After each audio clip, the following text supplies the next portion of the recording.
Okay, picture this: a daily pancake breakfast, margarita nights, and a van full of new friends exploring Maui together.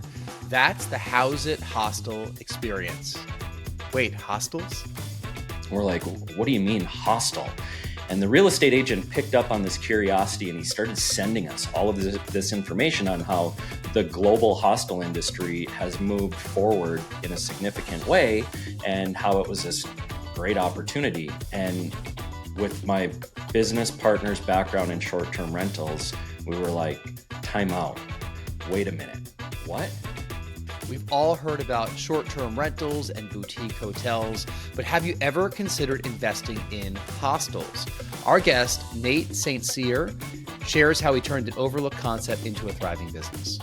Everything is about social media, their phones, it's about technology. And so human connection for them, especially when they go and they travel, it's just a critical component of a big miss in their life. So they need that community feel. They prefer when they go and have experiences to have live human connection. Can a hostel be more than just a bed for the night? Nate's story will make you rethink everything you know about shared accommodations. You would see a very, very different experience. And I think that one of the things that we brought to the table is because we were not hostile people, we get told all the time when we're speaking with hostel owners or when we have, you guys are not hostile guys. And I think that gave us a huge advantage. My name is Jason Muth. I'm a 30-time Airbnb superhost. I worked in the media business for over 25 years, and in 2016, we bought our first short-term rental, which has turned into our chapter 2 in life. Since then, we've welcomed over 5,000 guests and their furry friends to our homes. And we're here to show you how to create a smart stay. Now, on with the show. All right, another episode here of the Smart Stay Show. We are going all the way to Hawaii for this one. And Rory, we love Hawaii. We've been there. I've been there a few times. You've been there once with me. I just think you are looking forward to the opportunity to pronounce all the place names you can, because I know you love demonstrating that you can pronounce all the Hawaiian place names. You give me that all the time when we talk about Hawaii. But let's introduce our guest, right? This is Nathan St Cyr. People call him Nate or Nate Dog. What's going on, Nate? Hey, aloha, guys. Yeah, it's great to be on. And yeah, blessed to have spent the past 30 years here on the island of Maui, for sure. Nate is the co-founder of Malama Capital and Howzit Hostels. We're going to talk a lot about hostels, hotels, how we got into this space. He's the host of the Hotel Investor Playbook podcast. And just so I could throw some aloha in and into this, we've been to Kauai a couple times, and all the different towns and cities on Kauai. I like pronouncing in the mangled way that a mainlander might pronounce places like Poipu and Kapa'a and I can't even pronounce the trail that we hiked on, but I'm sure that you know everything about Kauai as well. Even though you're not on Kauai, you're in Kula, Hawaii, right? Yeah, I'm on Maui, so the island of Maui, and I live in Kula, which is about 4,000 feet elevation, up on Haleakala. That's the volcano here on the island of Maui, and I have a bird's eye view. I look down at multiple islands, and the weather's perfect. Yeah. So, Nate, how on earth did you get into becoming an owner of hotels and hostels in such a beautiful place? Yeah, well, some people say that we got lucky.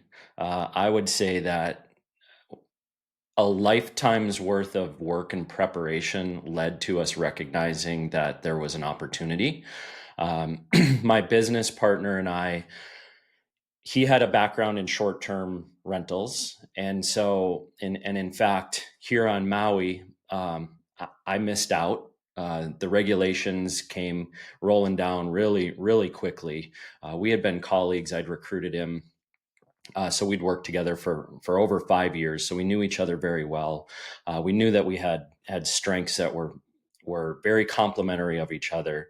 I was an unbelievable team builder and leader and visionary, and he was an unbelievable executor and integrator. And so we knew that we could do something bigger together than if we went off on our own. We'd been doing things on our own. We both had a passion for real estate, and I had been investing in long-term rentals, for over 20 years. And he had made the pivot from long-term rentals into short-term rentals. And in fact, he did so well here on Maui with his short-term rentals that he left his full-time job. He was working for me, and he was like, "Bye, I'm leaving." So he gained freedom, and for me, it was like, I'm too late because the restrictions and regulations came down. But we had taken a course to start purchasing apartment buildings, and we didn't want to, here on Maui, we just felt more comfortable making our first purchase here in the island. So we started right here in our backyard versus, having to purchase in Ohio or somewhere else where we really, that trip it just felt too uncomfortable. So the first property that we called on after we graduated our course, the first property that we called on, the real estate agent picked up and said, "Oh, I apologize. This property just went under contract today, so I'm not going to be able to show it to you." But we had picked up in the comments, it had said previously was ran as a hostel. And I've been on Maui since I was a 19-year-old kid for 30 years. So I didn't even know what a hostel was, frankly. And we're like, hostel? And my business partner had stayed in a few hostels when he traveled internationally after college, 20 years ago. And we're like, what do you mean hostel? And the real estate agent picked up on this curiosity, and he started sending us all of this information on how the global hostel industry has moved forward in a significant way and how it was this great opportunity. And with my business partner's background in short-term rentals, we were like, time out. Wait a minute. What? We might be onto something, because hotels weren't even on our radar. I don't think there's been a hotel on Maui that sold for under $25 million in the past decade. And so here was this fairly affordable and approachable piece of real estate that was zoned properly and had been operating as transient vacation rentals. And I think, just like, many of your listeners that are in the short-term rental, industry, when you look at an asset and you go, well, how do I get the most out of this? Well, if you're looking at a single family home, you generate more cash flow and more profitability by running it as a hospitality property by the nightly stay, right? And so when we put two and two together with this hostel concept and what was happening around the world, we were like, whoa, we might not only be onto something here with this specific, property here on Maui, but this could be an opportunity where there is a real market need in the United States. And that started our journey. Now, I mean, I know what a hostel is, but it's a 20-year-old memory from back when I was in college. And this is the first time we've discussed it on the podcast. So I don't know if you could just step back a second and really define what a hostel is and what the hostel concept is, so we can really picture it in our mind before we kind of discuss it further.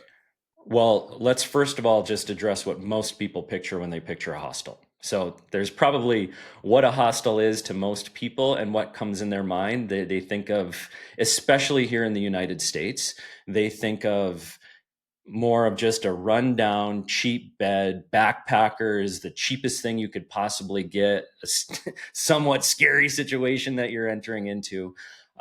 So where there's, shared beds, shared accommodations, and you're really just putting your backpack down for a night and hoping to get the heck out of there. I think that's what most people in the United States picture a hostel being. If you were to go on our website, howzithostels.com, or our Instagram, Howzit Hostels, you would see a very, very different experience. And I think that one of the things that we brought to the table is, because we were not hostel people, we get told all the time when we're speaking with hostel owners, or when we have, you guys are not hostel guys. And I think that gave us a huge advantage.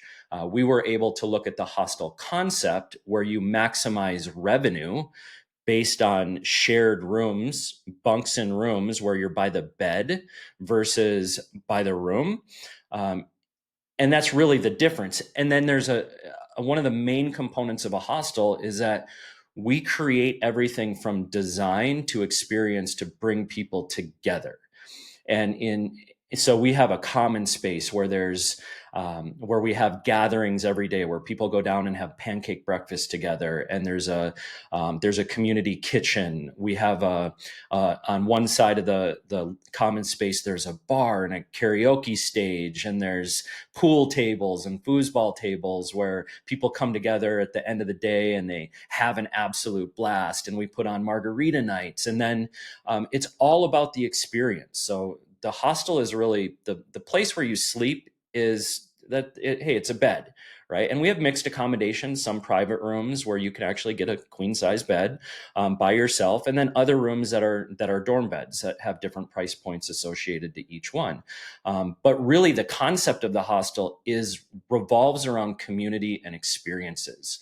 We have a 15 passenger van where we load up every day and we take people out with guides all across the island. And so what happens is they start people start doing things together, and then they meet each other, and they kind of came as strangers, then they become acquaintances. By the time they leave, I mean, there's relationships that develop. They're best friends. They stay connected. They decide to travel on in a different direction of the world together versus going off on their own.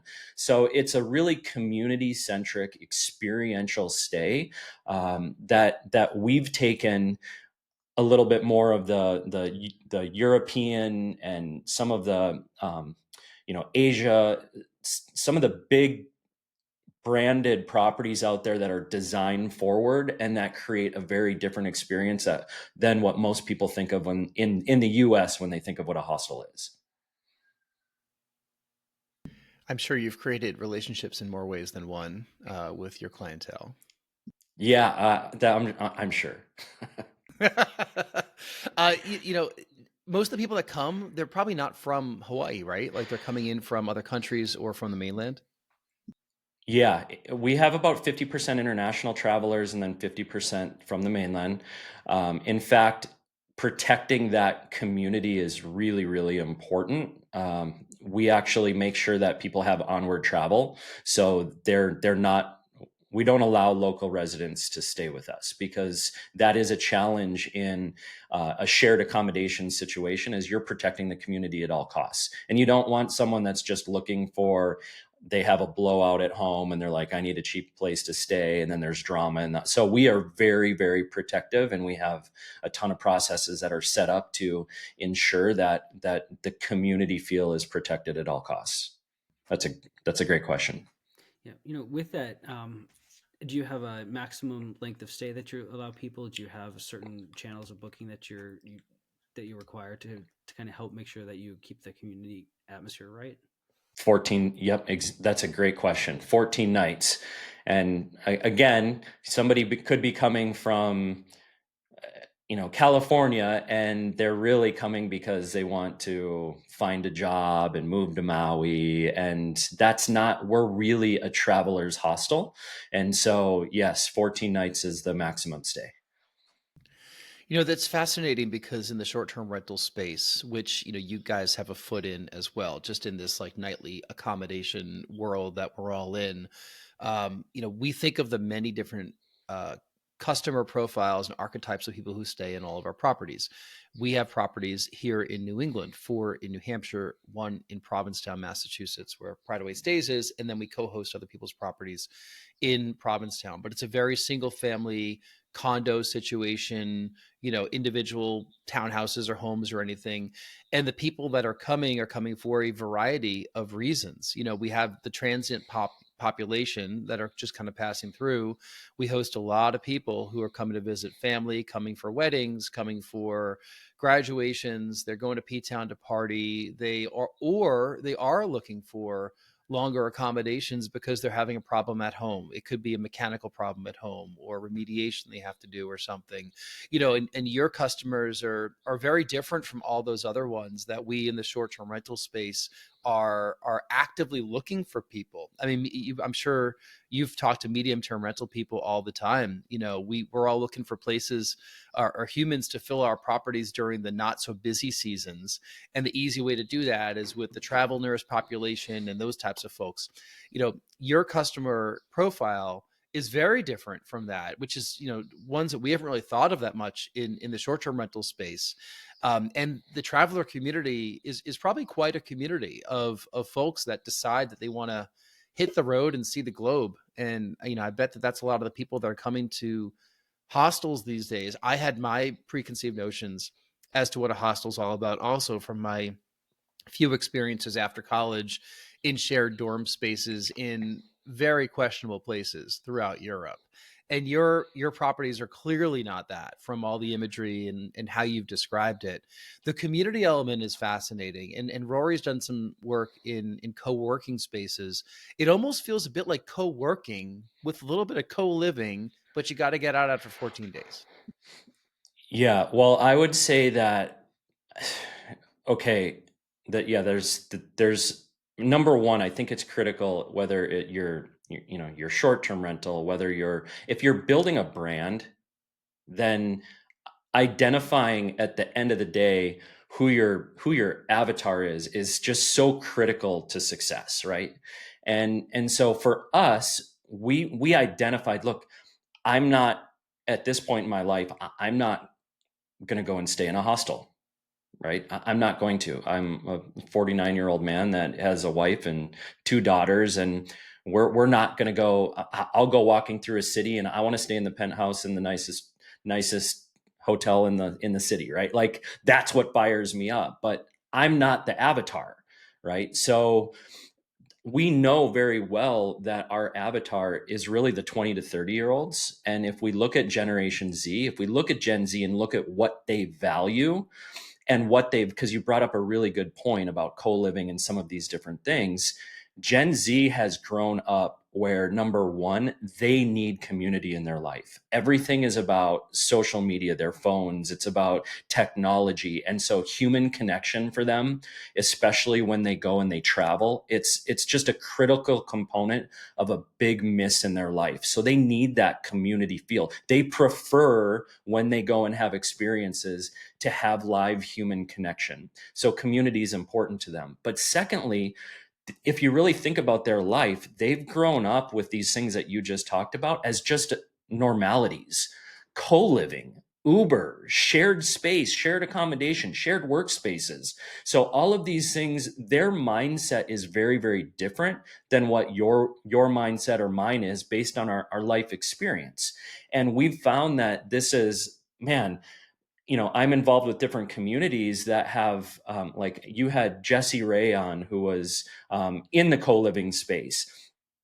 Well, I'm involved in a community with Jesse Ray, and all of the kids I call them kids, but all of these young guys that they chose, when we went and traveled, they chose to actually stay in a hostel. I'm like, let me get the Airbnb. They're like, no, we want to stay in a hostel and have a blast, right? So there is a difference in, number one, knowing your avatar and then creating an experience that really aligns with that. And we take for granted that this generation that has come up is, their mindset is just very different about these shared spaces. I mean, if you're curating an experience for a really like specific avatar, tell me a little bit about your marketing and about encouraging some of the past guests to kind of remarket their experiences to other people that fit that are in the same community. Yeah. Well, first of all, we know that generation, they're not gonna be sitting on their computer researching where they want to go on travel. It's not how they're going to do it. They're going to be on their phone, and then they're going to actually search social media. They're going to actually, they might find you somewhere else, but then they'll go plug in onto TikTok or Instagram on one of those channels. They're going to go and look. They're going to go look you up. So for us, that is a really, really important component. And then we'll collaborate too. We'll give the guests the opportunity to, when they go out on an excursion, they'll go and create unbelievable footage of the emotional experience that they had throughout the day. They'll put together an epic reel, and then they'll send it to us and ask if we'll collaborate. And then we go through our process. Is it appropriate? Is it not? And then we'll collaborate, and that helps us grow. But it's similar. We're in a spot right now from a marketing standpoint, we've been very fortunate that we've run very, very high occupancy, ADRs, all of those things. Since we took over, we've tripled NOI revenue, we've doubled ADR, all of these things by really focusing on this design forward space, experiential stay, and then advertising that organically through our social media channels. But I also think that, being able to identify that avatar and then being able to identify influencers in that and creators in that space, is all that's our next evolution. Okay, well, if we didn't have Maui as our, we're fortunate, we've got Maui, we already have people coming here and traveling here, to the Hawaiian Islands. We have our second property in the Big Island of Hawaii. So if we weren't here, because we are now prepared to scale, how do we go and take a market that maybe doesn't have that high a demand or has more competition, and how can we now go and leverage social media to our advantage through influencers and creators? So that's the next evolution of our specific marketing. That's such a fascinating case study into marketing because, just when you think a short-term rental in the woods that looks beautiful and so Instagrammable is about where you can go. Now let's take space. Let's target the audience of people that do this natively. Let's encourage them to build reels, and let's actively want to collaborate them to like just completely have this organic reach that I'm sure you kill it with, which is fantastic. And what Jesse's doing, we love that conversation, like with his creator homes. I thought it was such a fun concept. And I saw that we were connected to somebody else on LinkedIn, uh, Zach Booscruise, who's been on this Yeah. podcast also. Yeah, and I don't know if you've seen his videos on YouTube, but he's been doing some great collaborations with some people that are creating just beautiful, beautiful single family residents that are being used as short-term rentals. And the concept is similar. I mean, really, it's let the environment, let the people do the talking, explaining your space, and organically, you're just going to have such better reach than if you were building these ad campaigns that felt so sterile. Yeah, well, I'll share with you that after Zach heard our story when we were on his podcast, we were invited to the inaugural Unique Stays Summit. And so we really became connected to a lot of those individuals that you're talking about, like the Cliffs at Hocking Hills is one of them, where you're talking about those incredible spaces. And Ben Wolf, we went to Onera, that's Ben Wolf's property, who really is, I think, a pioneer in this strategic, intentional social media marketing for properties. And so, we follow him and his story as well, and how you can be very intentional if you know your avatar. And then as you create something, if you're intentional about what that's telling that story on social media is going to look like, if you kind of reverse engineer it. So we've been taking a lot of those, what we've been learning through the short-term rental space and implementing it into our hostel business. I have a couple questions about just the operations of what you're doing. Like, how do Yeah. you manage the guest expectations of people that maybe they're staying in a hostel for the first time, and granted they're coming to your space, which is much different from like a bored, tired European hostel. But what is that like? You're welcoming them obviously, but what if it's not for them? What do you do? Yeah. So first of all, I think that creating, number one, knowing ultimately where you want to have your main marketing channels is critical. So our main marketing channel, other than our direct, so we put a lot into direct bookings. So we're approaching 40% of direct bookings, which with $2.5 million worth of revenue, that's a pretty significant chunk. But Hostel World would be our second largest, other than our direct bookings. 35% of our bookings come from Hostel World. And so Hostel World is the OTA of hostel goers. And that's really critical to us because we're creating this environment and community. If you have somebody that already knows they want to stay in a hostel and they have the Hostel World app, they're key to us. Like, some people are discouraged with OTAs, and we have other hostel owners that are like, let's drop Hostel World. And we're like, no, because even though it's 35% of our bookings, we know that those are going to be the people that are going to really create the community that we want and the feel that we want. And then people that book with us direct, they also know exactly what they're doing and what they're getting into. I think the question becomes, what happens when somebody books through booking.com or Expedia or one of the other OTAs, sometimes Airbnb? What happens with them? Because are they're the ones that they were searching for something, right? Maybe they were searching for the cheapest hotel. And we do have that every once in a while, where somebody does not really understand. Maybe they book a private room, but they didn't understand there was going to be a shared bathroom. They just really didn't understand. They just booked because of, when they looked at value, they're like, okay, well, let's book this. And we're not the cheapest thing out there, by the way.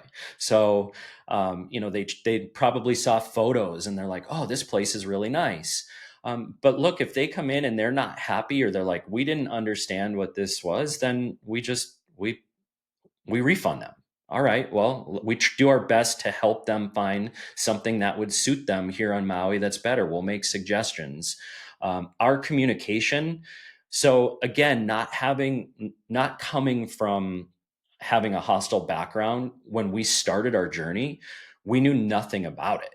Like, we hired a consultant to give us the confidence that we could do this from Europe.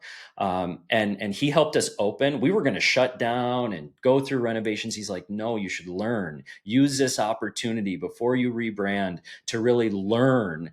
And that was the best advice that we were given. But what we did is we really went with, okay, let's obsess over the guest journey. If we make that our number one priority, so we started doing these things that just aren't normal in the hostel industry. Like, I'll give you an example.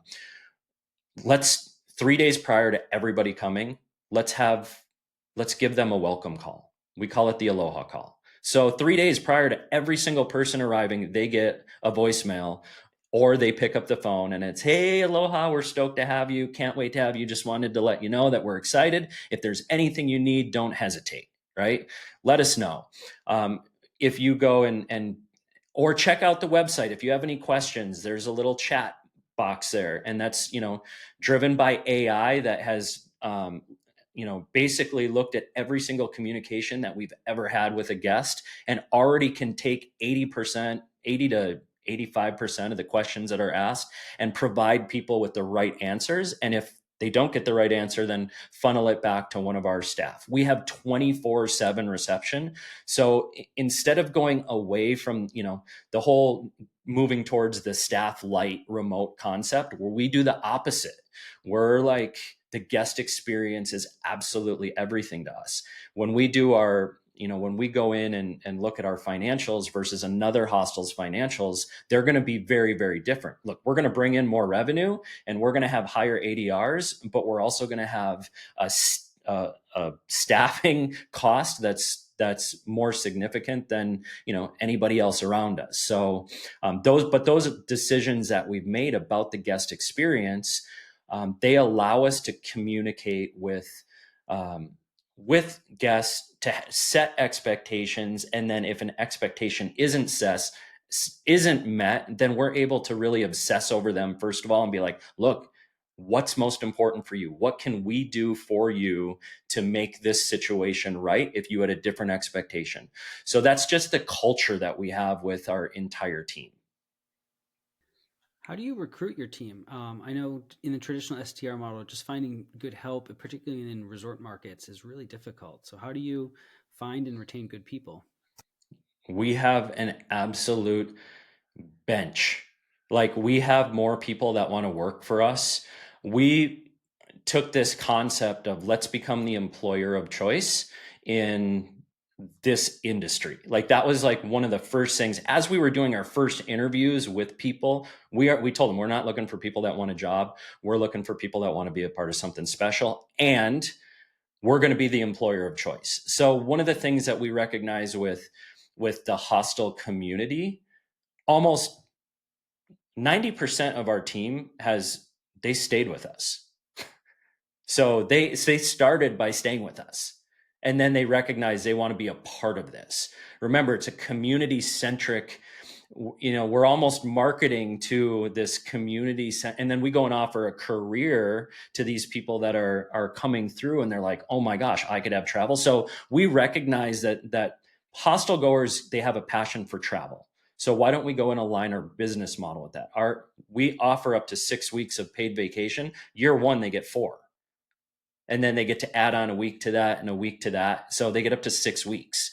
And because we know they're going to want to go and they're going to want to travel, and we want to promote that, and we want to empower our team and our leaders to say, you don't ever want to make someone feel guilty for going and traveling. You want to make sure that you're meeting with them every single month and saying, when's your next vacation scheduled, right? And as long as we can go and create that plan where the business doesn't suffer, we want to make people feel amazing for leaving. Because I think all of us in the corporate world have felt that have ever had an important position. It's like the way that you feel when you're leaving is, the people above you aren't like, yes, go. It's like, how long are you going to be? When are you going to be back? Well, are you going to be able to? And it's like, you almost have guilt for stepping away from your position. And we're like, we've created a culture that is very, very different than that. Not just guilt, but you wonder, when you get back, if they were able to survive without you, and you wonder if your job's still going to be there, because, often they'll use that as an excuse to cycle other people through the work that you're doing and see if maybe they can nip and tuck around the holidays like a lot of businesses do. Yeah. Well, and then we do, like you mentioned the holidays, like we offer double time. Like, how do you get someone to work on a holiday? Well, they know that they fight over who's going to be work. Oh no, Christmas and New Year falls on my day off, because they get, even our area general manager that makes a healthy salary gets double pay if he works on those days. So yeah, we've really aligned with understanding, people and what their needs are. And we understand based on position about how long that's going to last. Like, all right, so a guest experience supervisor, they're going to be with us for typically, a year to 2 years. That's going to be the average life cycle. So how do we go plan for that? And how are we communicating to our guests? And how do we let people know that if they want to be a part of our organization? And as we made all of these changes and created these cultures and, created our website and all of these things that are like, wow, man, people just I get applications. I'll get two to 5 applications every single week for full-time positions. That's fascinating. I mean, because you're building up a culture. It's a lot different from, the short-term rental world or even the boutique hotel world. I mean, a lot of the people that are in our space are looking to move into boutique hotels, and everyone's looking to figure out how to automate everything, right? Like how to basically have nobody on site or barely anybody on site to let it run itself, and then, give it to VAs offshore. You've taken a different approach to this, which is, what's fascinating is that sometimes, the trend goes in one direction, but the real trendsetters go in a different direction, and they kind of set things up in a much different way. They rethink the whole thing, and they say, well, why would we do it this way? Why not do it this way instead? As we start to kind of wrap up the podcast, like I have a couple final questions. Like what do you're guiding people who are interested in this? I mean, clearly this isn't the first conversation you've had about like what you're doing, and, being that you've been to conferences and you have your own podcast about this, you're giving with your time and your experience. What do you say to people that look at this concept and say, man, I want to do this? Like, how do I get going with it? Yeah, I think number one, that's a great question. And I don't think that our business model is necessarily with the way that we run our hostel. You could be somebody that has a passion for this and wants to be more involved in the business. And maybe you don't need to have as many travelers as we do, and can open in a location where you're getting started and you're more involved. We're not involved in the business at all. We moved from being involved in the business, well, we created it 80% of the time, to now 3 hours a week.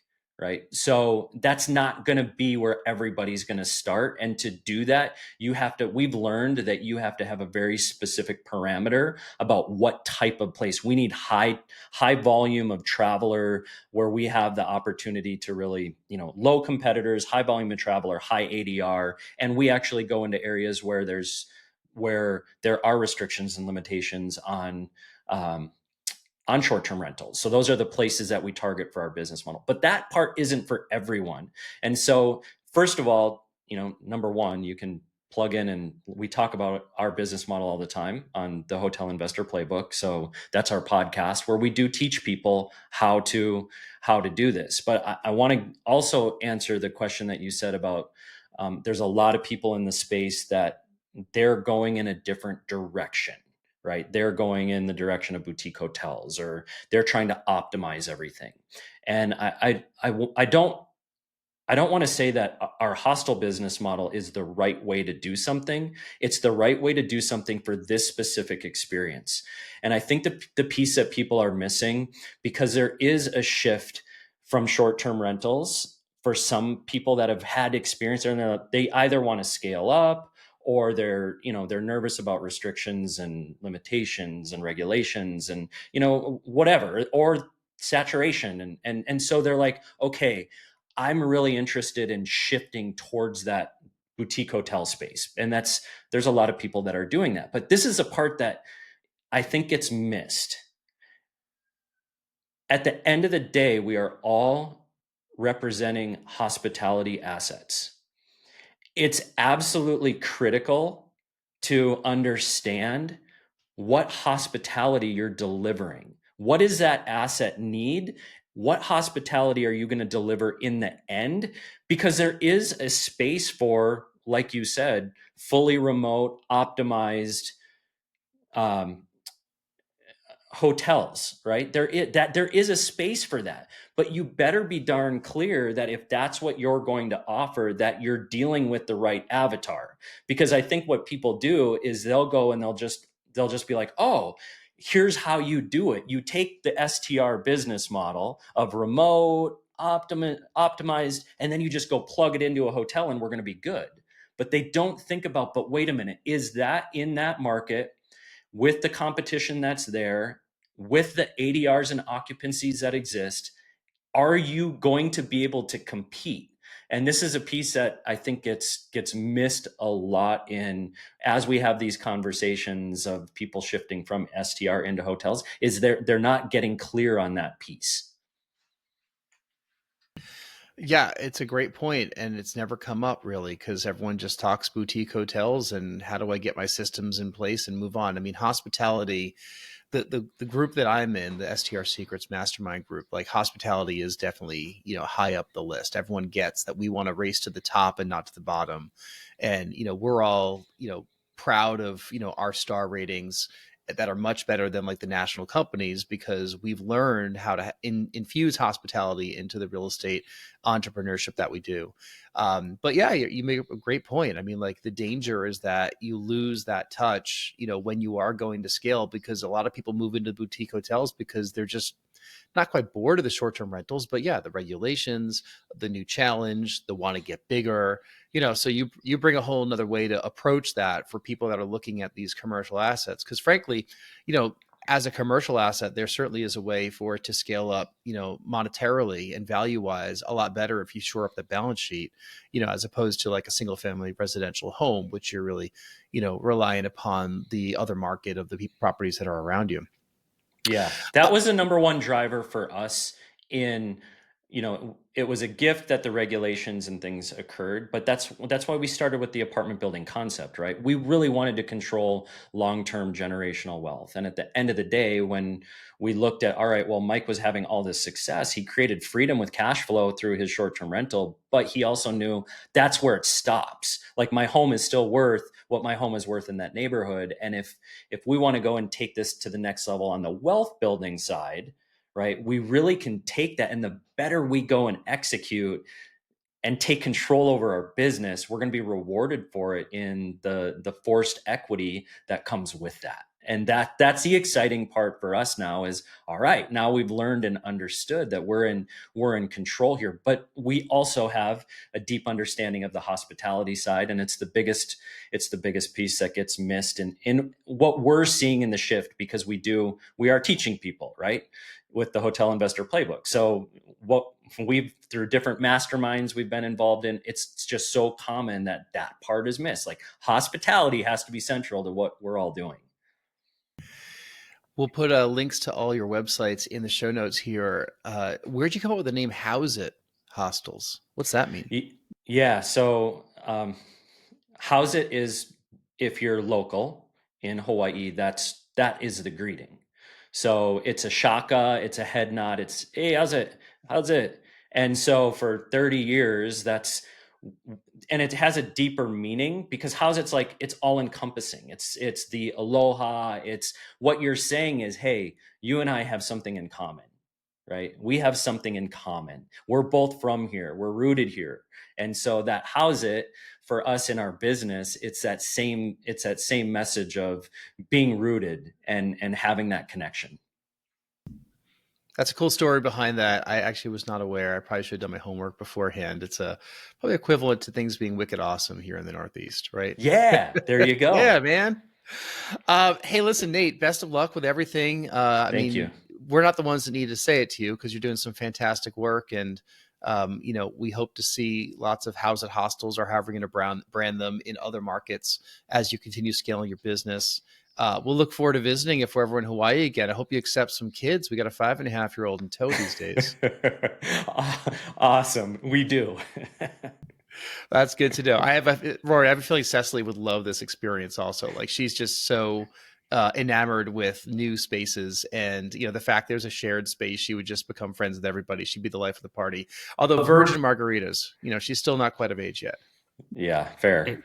If I bet if we took her there in a few years, she'd be applying for a job too. She'd want to stay there and work for you. We might lose her to Hawaii if we do that. So, hey, listen, Nate, thanks so much for spending time with us here on Smart Stay Show. Thank you for listening. If you've enjoyed the episode, which we hope you've done, we love 5-star reviews. We love all your comments. Go to smartstayshow.com and fill out our form if you want to be a guest on the show. And we'll see you next time.